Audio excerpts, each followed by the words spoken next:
Sveiki, atvykę į mūsų diskusiją, šiandien remdamasi biblistės Marija Noel Tabut komentarais narpliuosime vieną iš, sakyčiau, pamatinių Biblijos klausimų – paties Dievo pavaiskla.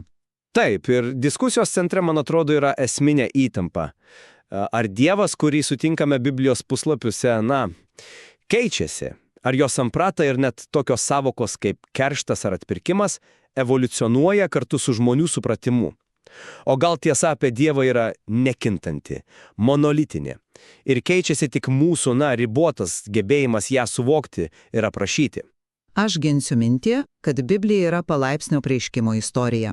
Tai tam tikra Dievo pedagogika, kurios metu gilėja ne tik mūsų supratimas, bet ir pačių sąvokų prasme, atskleisdama vis brandesnį Dievo veidą. O aš teiksiu, jog pamatinė tiesa apie Dievą kaip išlaisvintoją yra stebėtinai nuosekli nuo pat, pačios pradžios. Keičiasi metaforos, kalba, kultūrinis kontekstas, bet ne pati esmė. Tai ne tiesos kaita, o vis gilesnis jos atskleidimas. Gerai, tai pradėkime nuo vienos sudėtingiausių ir ko gero labiausiai trikdančių sąvokų – Dievo keršto. Man atrodo, čia geriausiai matyti tas progresas, apie kurį kalbu. Marija Noel Tabut, analizuodama Izaijos knygą, parodo, kad įvyksta ne šiaip prasmės patikslinimas, o tikras perversmas. Įsivaizduokime situaciją. Vemčius prieš Kristų, Izraelio tauta sėdi Babilono tremtyje. Jie praradė viską: namus, šventyklą, laisvę. Jie jaučiasi Dievo apleisti ir, trokšta vieno atpildo savo skriaudėjams. Jie laukia Dievo, kuris ateis ir nubaus galingąją Babilono imperiją. Ir štai ateina pranašas Izaijas ir sako: drąsinkite nusiminusią širdis. Štai jūsų Dievas, ateina kerštas, Dievo atlygis, jis pats ateina jūsų išgelbėti. Pagalvokime, koks tai radikalus pokytis. Žmonės laukia, kad Dievas sutriuškins jų priešus, o pranašas sako: ne, jūs nesupratote, Dievo kerštas nukreiptas ne prieš babiloniečius. Jo kerštas tai karas prieš pačią jūsų neviltį, prieš jūsų grandines, prieš kančią. Tabut tai ir vadina visiškų žodžio prasmės apsivertimu. Kerštas tampa ne naikinimo, o uvadelio, išgelbėjimo sinonimo. Gerai, bet leiskit paklausti, o kaip tada su anksčiau parašytomis psalmėmis, kur autorius, tiesiog maldauja Dievo sutriuškinti jo asmeninius priešus, sulaužyti jiems dantis? Ar Izaijas tiesiog ignoruoja šią šimtmetę tradiciją, ar ją perinterpretuoja? Nes atrodo, kad Biblijoje egzistuoja abi šios keršto versijos vienu metu. Būtent, jis neignoruoja, jis ją perauga. Jis paima seną, žmogišką patirtimi persmelktą sąvoką ir pripildo ją diediško turinio. Tai ir yra ta Dievo pedagogika. Lygiai tą patį perėjimą matome ir Naujajame testamente su Jonu Krikštytoju. Žinote, kas mane labiausiai stebina Tabut analizėje apie Joną? Tai, kad Jėzus jį pavadina didžiausiu iš gimusių moterių, bet tuo pačiu sakiniu tarsi nustumia į praeitį, sakydamas, kad mažiausias dangaus karalystėje didesnis už jį. Tai neįtikėtina įtampa. Jonas, paskutinis Senojo testamento pranašas, laukia Mesijos teisėjo su kirviu prie medžio šaknų, su vėtikle rankoje, kuris išvalys kluoną. Jis laukia griaustinio. O ateina Jėzus, kuris tyliai gydo, valgo su nusidėjėliais, kalba apie gailestingumą. Jono abejonė iš kalėjimo, ar tu esi tas, ar mums laukti kito, yra ne tikėjimo trūkumo, o visos epochos lūžio ženklas. Jis laukia roko žvaigždės, o atėjo tylus džiazo pianistas. Muzika nuostabi, bet tai visai ne tai, ko tikėjasi. Aš sutinku su jūsų pateiktais faktais be abejo, bet interpretuoju juos visiškai kitaip. Manau, kad tai ne Dievo paveikslo kaita, o žmogiškas perspektyvos gryninimas. Tai panašu į žiūrėjimą į kalną iš skirtingų pusių. Iš vienos pusės jis atrodo status ir grėsmingas, iš kitos nuolaidus ir apaugęs mišku. Ar kalnas pasikeitė? Ne. Pasikeitė tik mūsų požiūrio taškas. Grįžkime prie keršto. Aš sakyčiau, kad net tose ankstyvose žiauriose psalmėse pamatinė idėja yra ne asmeninis atpildas, o teisingumo troškimas. Žmogus, kuris meldžiasi, kad Dievas sutriuškintų jo priešą, iš esmės sako: Dieve, pasaulyje yra neteisybė, blogis triumfuoja. Prašau, įsikiš ir atkurk tvarką. Izaijas nesukūrė naują Dievo paveikslą. Jis tiesiog nuvalo nuo šio teisingumo troškimo žmogiškas smurtų ir pikčių pagristas projekcijas ir parodo, koks yra tikrasis dieviškas teisingumas. Dievo teisingumas tai ne bausmė blogam, o išgelbėjimas kenčiančiam. Jo sakinys, Dievas pats ateina ir jūs išgelbės, yra ne revoliucija, o, esmės atskleidimas. Jis parodo, koks Dievas buvo visada. Ir tai puikiai dera su visa Biblijos tradicija. Prisiminkime 145 psalmę, parašytą po tremties. Joje konkretus istorinis įvykis, grįžimas namo iškart susiejamas su amžina Dievo savybe. Viešpats daro teisingumą engiamiems, viešpats išlaisvina kalinius. Tai rodo, kad Dievo veikimas yra pastovus. Bet juk savokos, kurias žmonės vartoja, formuoja jų tikrovę. Jei 100 metų kerštas reiškia vieną, o tada pranašas pasako, kad tai reiškia priešingą dalyką, tai yra daugiau nei tik perspektyvos pakeitimas. Tai yra apreiškimas.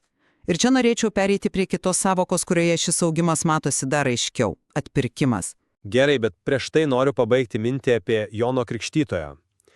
Jūs sakote, kad Jėzus atneša naują Dievo paveikslą. Aš sakau, kad Jėzus tiesiog parodo pilnesnį paveikslą, kuris visada buvo raštuose. Jono problema buvo ne ta, kad jie skaitė klaidingus raštus, jo problema buvo ta, kad jis skaitė jos pernelyg selektyviai. Jis buvo susikoncentravęs į vieno Mesijo paveikslo aspektą – teisingumą ir teismą, ir primiršęs kitą, lygiai taip pat pranašo aprašytą – gailestingumą, gydymą, tarnystę vargšams. Jėzus, atsakydamas Jonui, kaip tik ir pabrėžia nuoseklumą. Jis sako, eikite ir pasakykite, ką girdite ir matote, ir tada cituoja Izaiją. Jis nukreipė Joną atgal į tos pačius raštus, parodomas, pažiūrėk, aš pildo viską, ne tik tą dalį, kurios tu laukiai. Jis praplečia Jono akiratį, bet nekeičia pačios apreikštos tiesos. Įdomu, kad minite akiračio praplėtimą. Man atrodo, lygiai toks pats procesas vyko ir su atpirkimo sąvoka, kas iš pradžių buvo grinai teisinis, socialinis terminas, vėliau tapo vienu giliausių dvasinių įvaizdžių. Kalbu apie hebrajišką žodį rachat ir su juo susijusi goel vaidmenį. Prieš gilinantis į teologiją, įsivaizduokime senovės Izraelio kaimo. Tavo šeima nuskursta, tu įsiskolini ir esi priversta parduoti savo protėvių žemę, o galiausiai ir pati save į vergiją. Tu prarandi ne tik turtą, bet ir savo vietą bendruomenėje, savo tapatybę. Ir štai čia atsiranda Goel, artimiausias giminaitis atpirkėjas. Jo pareiga įtvirtinta kunigų knygoje yra ne iš gailestės, o pagal įstatymą išpirkti tavo žemę, sumokėti tavo skolą, grąžinti tau laisvę ir orumą. Tai buvo, socialinės apsaugos sistema. O dabar pažiūrėkime, ką su šia atrodytų buitinė sąvoka padaro pranašas Izaijas tremties metu. Jis paima šį įvaizdį ir pritaiko jį Dievui. Dievas tampa mūsų Goel, mūsų artimiausių giminaičių. Jis išperka mus ne iš finansinės skolos, o iš pačios didžiausios nelaisvės tremties. Vėliau ši sąvoka plečiasi dar labiau. Dievas mus atpirka iš ligos, nuodėmės, galiausiai iš mirties. Argi tai nėra akivaizdi sąvokos evoliucija, prasmės gilėjimas? Taip, bet man atrodo, kad čia praleidžiame vieną esminį dalyką. Ar tikrai tas finansinis aspektas buvo svarbiausias? O gal tai buvo metafora nuo pat pradžių? Aš manau, kad esmė visada buvo laisvė ir orumo grąžinimas. Pinigėte buvo priemonė. Izaijas, mano manimu, nepakeičia prasmės, o tiesiog pritaiko gerai žinomą socialinę analogiją dvasiniai realybėje apibūdinti. Tai yra prasmės pritaikymas universaliame kontekste. Juk Dievo troškimas išlaisvinti savo žmones buvo akivaizdus gerokai anksčiau už Uzają. Ką Dievas daro išėjimo iš Egipto istorijoje? Jis išveda savo tautą iš vergijos namų, iš didžiausios įmanomos skolos. Jis jau tada veikia kaip Goel, tik galbūt dar neturi šio teisinio pavadinimo. Izaijas tiesiog suteikė šiam amžinam Dievo veikimo būdui vardą, suprantamą jo amžininkams. Jis neišrado naujo Dievo savybę, o tik rado tobulą metaforą jo egzistuojančiai tiesai išreikšti. Bet šis supratimo gilėjimas, ši adaptacija nėra tik Senojo testamento reiškinys. Pažvelkime į pirmuosius krikščionius. Sivolaib komentaras apie Jokūbo laišką atskleidžia, kad net patys pamatiniai lūkesčiai Naujojo testamento laikais kito.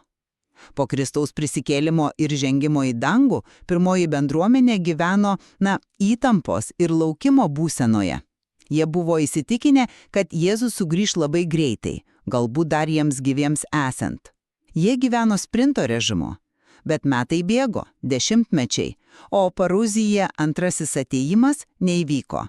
Bendruomenė pradėjo kilti sumaištis, nusivylimas ir būtent šiame kontekste Jokūbas rašo savo laišką. Taigi, broliai, būkite kantrūs iki viešpaties atėjimo. Jis ragina juos pereiti nuo sprinto prie maratono mąstysenos. Tai nėra tik kalbos pakeitimas, tai esminė teologinio supratimo korekcija, susidūrus su laiku ir istorijos išbandymu. Jų supratimas apie Dievo planą turėjo pasikeisti, prisitaikyti. Sutinku, kad keičiasi laukimo perspektyva, bet kategoriškai nesutinku, kad keitėsi tikėjimo turinys. Jokūbas neragina keisti tikėjimo esmės ar atsisakyti laukimo. Priešingai jis ragina tvirčiau jo laikytis, ugdant naują dorybę ištvermę. Atkreipkime dėmesį į pavyzdžius, kuriuos jis pateikia. Jis sako, štai ūkininkas laukia brangaus žemės vaisiaus, kantriai jį globodamas, kol suvauka ankstyvojo ir vėlyvojo lietaus. Pagalvokime, ką tai reiškia. Ar ūkininkas bando pakeisti gamtos dėsnius? Ar jis ginčiasi su lietumi ar saulė? Ne. Jis pasitikė nekintančių ciklų, kuris nuo jo nepriklauso. Jo kantrybė yra neprisitaikymo prie naujų tiesų, o gilos pasitikėjimo amžina tvarka išraiška. Lygiai taip pat Jokūbas pateikia pranašų pavyzdį, tų, kurie ištvermingai kalbėjo viešpaties vardu, net kai niekas jų neklausė. Abi šios figūros simbolizuoja pasitikėjimą nekintančių Dievo pažadų, net jei jo išsipildino laikas ir būdas pranoksta žmogišką supratimą. Planas nesikeičia. Keičiasi tik mūsų gebėjimas ištverti laukiamą. Bet grįžkime prie Jono ir Jėzaus. Manau, kad Jėzaus atsakymas yra daugiau nei tik akiračio praplėtimas. Tai yra sąmoningas lūkesčių sugriovimas. Kai Jonas klausia, ar tu esi tas, jis laukia patvirtinimo, atitinkančio jo įsivaizdavimą. Užuot pasakęs taip, aš esu karalius, arba taip, aš esu teisėjas, Jėzus atsako nurodydamas savo darbus, aklieji praregi, raiščiai vaikščioja, raupsuotieji apvalami, vargdieniams skelbiama geroji naujiena. Jis sąmoningai vengia bet kokių galios titulų ir vietoj jų pasirenka gailestingumo darbus. Ir svarbiausia yra pati pabaiga, kurią dažnai praleidžiame. Ir palaimintas, kas manimi nepasipiktins. Pagalvokite apie šios žodžius. Jėzus atvirai pripažįsta, kad jo veikla, jo mesijiškumo būdas gali piktinti, kad jis griauna nusistovėjusius lūkesčius. Tai ir yra progresyvaus apreiškimo esmė. Dievas veikia taip, kaip žmonės nesitiki. Ir taip laužo jų per siaurus rėmus, vesdamas į gilesnį supratimą. O aš vis dar nesu įtikintas. Jūs sakote, kad jis griauna lūkesčius. Aš sakau, kad jis juos išpildo netikėtų būdų. Juk jo išvardinti darbai nėra išgalvoti. Tai yra beveik tiesioginė Izaijo knygos 35 ir 61 skyrių citata. Jis nesako, aš esu naujas mesijas, netitinkantis pranašiščių. Priešingai, jis sako, eik ir palygink mano darbus tu tuo, kas parašyta. Pamatysi, kad aš esu tas, kuris pildo pranašystės. Jono problema, kartojosi, buvo neklaidingas raštų supratimas, o per siauras tų pačių raštų interpretavimas. Jis buvo įsikibęs į vieną pranašiščių grupę ir ignoravo kitą. Jėzus jam tiesiog primena, Jonai, Dievo planas yra platesnis ir gilesnis nei tu įsivaizdavai. Tai nėra plano pakeitimas, tai pilnatvės atskleidimas. Tai panašu į žmogų, kuris visą gyvenimą matė tik juodai baltas nuotraukas ir staiga jam parodo spalvotą. Ar pasikeitė pats vaizdas? Ne, jis tiesiog tapo pilnesnis ir ryškesnis, atskleidė dimensijas, kuriuos anksčiau nepastebėjai. Ješvesgauris atnešęs spalvanas, tak piešnis yra tas pats, duotas nuo amžių. Na tai apibendrinant savo poziciją, man atrodo akivaizdu, kad stebime dinamišką procesą. Per tokius lūžio taškus, kaip Babilono tremtis ar Jėzaus atėjimas, keičiasi ne tik žodžiai, keičiasi pati Dievo samprata. Sąvokos kaip kerštas ar atpirkimas nėra statiškos, jos auga, briesta, įgauna naujas dvasingesnės prasmes. Tai atspindi palaipsnį Dievo apreiškimą žmonijai, kantriai vedant ją nuo primityvesnių, labiau žmogiškomis kategorijomis paremta supratimo link pilnesnės, gailestingumu bei tos tiesos. O aš nieku prie nuomonės, kad nors kalba ir išraiškos formos keičiasi, pamatinė žinia apie Dievą kaip gailestingą išlaisvintoją, stovinti engiamųjo pusėje, išlieka stebėtinai nuosekli per visą Biblijos istoriją.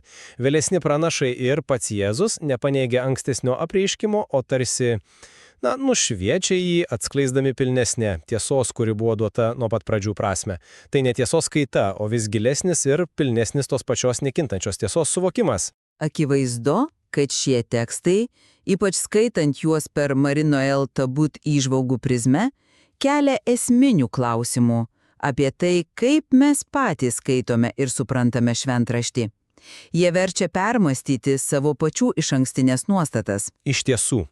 Ir galiausiai klausimas lieka atviras kiekvienam skaitytojui. Ar mes stebime besikeičiantį Dievo paveikslą, ar vis giliau suvokiamą nekintančią tiesą? Ši medžiaga tikrai suo dar daug peno mintams.